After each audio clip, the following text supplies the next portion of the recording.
Welcome to today's edition of Layoff and Employment News by Employment Boost. Today's date is Tuesday, September 5th, 2023.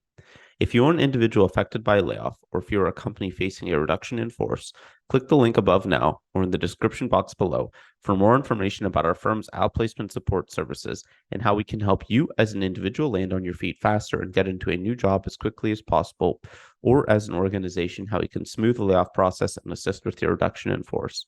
Now on to today's headlines. Artificial intelligence computer vision startup Nexar laid off 17 employees on Monday, a 14% reduction in force for the total workforce of 120. There's no information yet on which departments or personnel were impacted, but this is the third layoff Nexar has made in the last 12 months, with 25 let go last November and another 12 in July. Nexar is mostly working in urban planning, vehicle autonomy, and transportation, and raised $53 million in Series D funding back in November of 2021.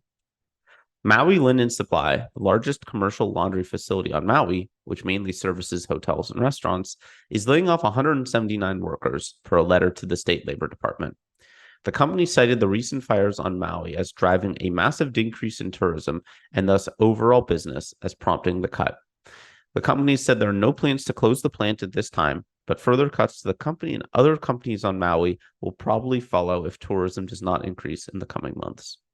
Finally, the Gemological Institute of America, GIA, has laid off around 20% of their workforce at their Carlsbad, California headquarters, or 151 employees total.